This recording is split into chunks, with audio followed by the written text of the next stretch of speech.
Did I wear a tie before? I don't think so. Suit jacket. It was a jacket. Maybe the same jacket. Yeah. I got to get another one. We slid even further. Just Yeah. your thoughts on how it unfolded today. Yeah. No, I thought it was. It's kind of exciting. The last couple of years haven't been necessarily like chalk, but teams close to the top of the odds have moved up or stayed the same, and so it's kind of exciting from that standpoint. But third overall, we're gonna get a great player. Excited to head into meetings next week with our amateur group and start the process of nailing down where we want to line up the board and what it looks like. And I think it's we stayed in a good range where I think we're gonna be really excited with what we end up with. How do you kind of see the tiers? The consensus has been maybe a clear 1-2 Schaefer, Misa, but I want to get your thoughts. You want to get our rankings? Well, honestly, I think that's really something we don't necessarily do that that early. That's what we're gonna start to do anyways. We won't even get that far next week, and then in June we'll really hammer that down around combine time, where we get into tiers and different rankings and stuff like that. I think at this point it's the scouting calendar is for the most part closed.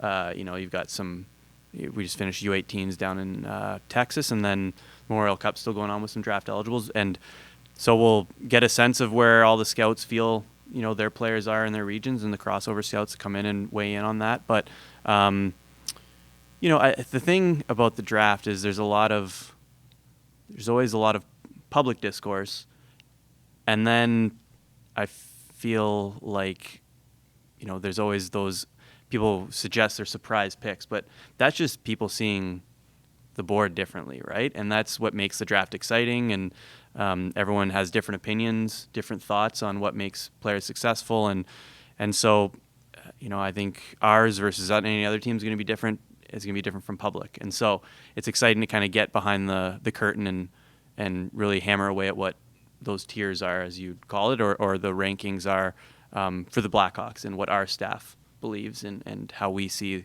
things lining up. And so we're excited to do that, but we're not quite at that point yet. Going into your fourth draft, has the process evolved, or do you look at this any differently, I guess, from here on out, but kind of making those decisions? I think evolve is a good way of putting it, where I'll say we're getting better, but we're getting better at our process, I would say. I'm not suggesting that we're any better than anyone else at the draft, but our process, with more players in the system, how they're looking, we're starting to see some of those players come out. We can evaluate what's worked, what hasn't. You can just pick apart your process a little bit with every draft that goes by, and so that's become more seamless. Even you feel it on draft day and going in especially from day 1 to day 2, where you can see that work that's gone in the process that's kind of playing out makes things much more smooth when your one day ends and the next one begins, and how you just kind of seamlessly work right into the next day. And so I think you're always evolving, you're always working things out that maybe you think could be more smooth, or areas you want more information. But our staff's excellent. Mike Donahue does a great job with our amateur group, and I think I'm really happy with where we're at with our draft process. I know going into this year, you probably weren't expecting to kind of pick in this range. You were hoping to kind of graduate to the next step. In some ways, do you see this as like a silver lining, where we're getting a higher pick than we thought we would going into the year, and it's kind of a bonus going into this summer and just going into the draft? Yeah, I think it's sort of that. Look, like, we are where we are, and we're going to pick third overall. We're going to get an opportunity for a really good player. It's almost, you're looking back at the season where it's the tale of two seasons, right? It was the first part, and through the middle, it was frustrating, a little disappointing, obviously, based on what we realistically thought we could do. But then you saw the end with the young players and the youth movement that was starting to come, and that was super exciting. That was something that we saw coming, and it was nice to see that play out a little bit at the NHL level, and shows that optimism that we did share for a long time, but allowing, the our NHL fans to start to see that play out in real time. And so that was exciting, but you know what? We are where we are. And so, third overall is a pretty damn good place to acquire more talent, and we'll add it to a really strong prospect pool. This might be another very early question. Yep. Without getting state secrets. But how will being remote this year and not being in the fish tank on site maybe change the overall experience for you and your team? It'll be different. The experience certainly will be different, right? The theater and the atmosphere of being in a rink won't be there, but I believe we'll have the opportunity to have more candid discussion around the table, right? It's just that opportunity isn't necessarily there live on the floor with cameras and mics and teams right next to you, and it's loud, and so it's just not conducive to that much discussion. Not that at that point there should be too much discussion, but things happen and surprises in your mind happen and options arise, whether it be trade or move down, move up, and it'll be nice to be able to speak more freely. I think business will be a little bit easier, but the atmosphere is obviously going to be very different. So we'll see. I think that's an intriguing thing about this year is it's totally different. How's that going to be easier, harder? I don't really have those answers. We'll just kind of learn about it when we're doing the draft. So. What's the current timeline on the coaching situation? Yep, no real timeline. We're going through the process right now. We're really excited about the people we've gotten to talk to, we will get to talk to, and so it's not necessarily about timeline. We just want to get this right, and we want to make sure we have all the information to get it right, and that's kind of what we're going through right now. Would it help to have that coach involved in this evaluation as much as possible?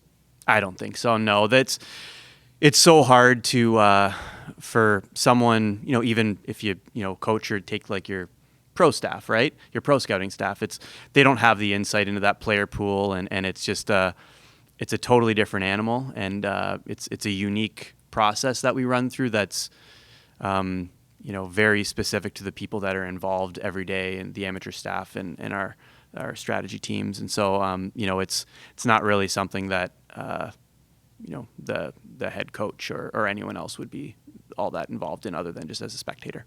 Kyle, speaking of coaching, the carousel is starting to turn a little bit. Yep. You know some of these guys in this club.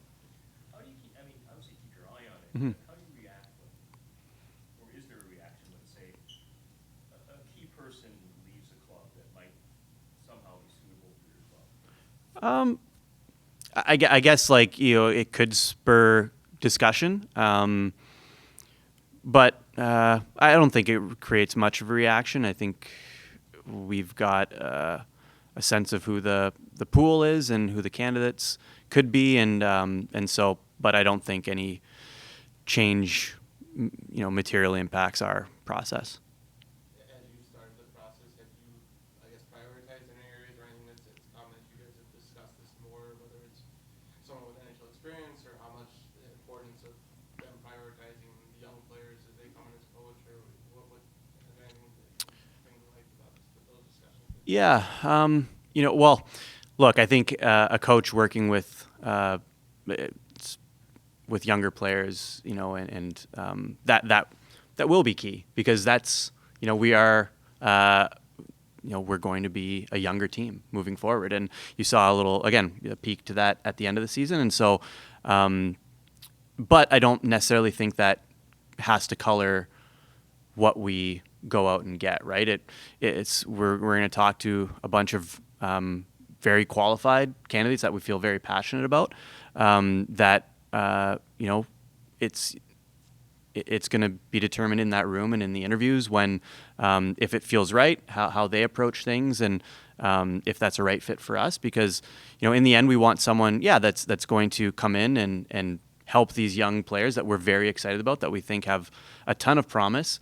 They're going to have, they're going to need someone that's going to allow them to develop and allow them to grow, and through that, grow our status in the win column, right? And that's something that's all connected, right? And so, we're looking to check a number of boxes there.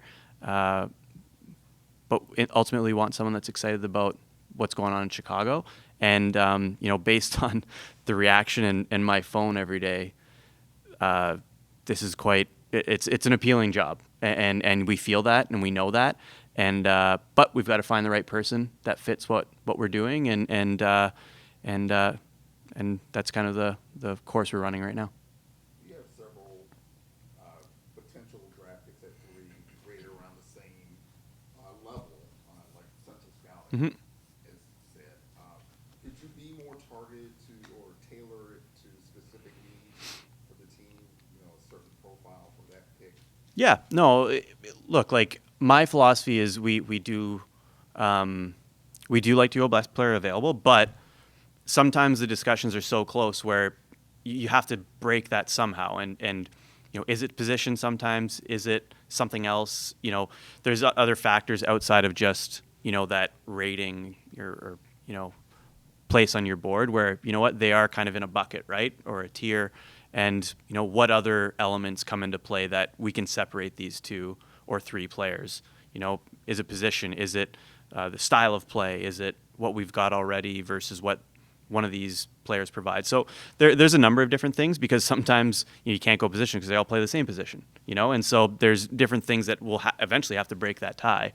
And so, position, if there are different ones in a grouping where you're considering all those players for one pick, then it's something that definitely goes into the mix. Do you have a limit to how many coaches you'd like to interview or a target number? I don't know if we've ever thought about it that way. It's probably not, but you can't go talk to 20 people. You just don't have that time, right? That's pretty tough. You could, but you're probably not getting what you need out of those interviews. So again, you also don't want to waste people's time either, right?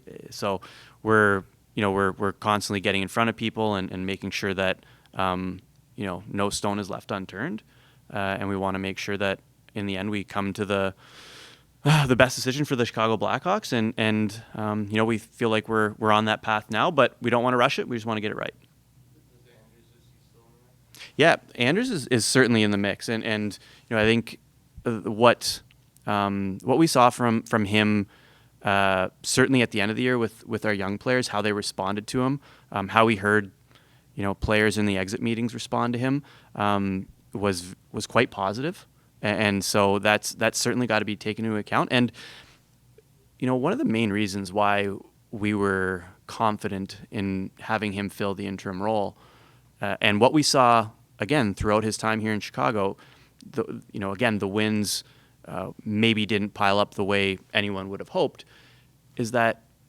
I can't name one of our younger players that hasn't gotten better under Anders. Not one. They've all improved, and that's crucial to where we're going. And so that's something that's very, very top of mind, no matter who we interview. And so Anders has that feather in his cap. I can say that because I saw it. And people have written about it, right? Player goes down to Rockford, they come up better.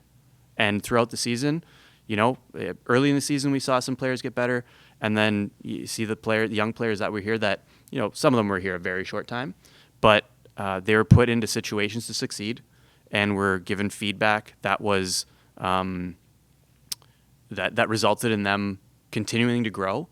And then, you see a player like a Frank Nazar who took off in the second half. It's got to be attributed to someone, obviously the player, but they're getting some positive direction there. And so there's, he's certainly in the mix because, we're going to be growing this through our young players and our exciting prospects, and they've prospered under him. And so that's all we can really ask of him. And so he's certainly in the mix because of that. Is it your intention to keep Mark Eaton in his role as coach indefinitely, or return him to his former role? I think we'll figure that out once Rockford's done. We'll chat with Eats and see how everything shakes out up top too. We've got a candidate in Anders that was filling that role before, and so we want to make sure we run our process up here, and then that'll all trickle down after that. So we'll get Chicago settled, and then figure out where that leaves things down the line. So, but it's probably a conversation we have to have with Eats, but they're in the playoff mix right now and doing very well, so we'll just leave them to that. And who has stood out to you for the games that you've seen with Watford? Yeah, well, Joey Anderson had a hell of a game the other night. And so, but you know, I'm assuming you're asking more about the younger guys, which is fine.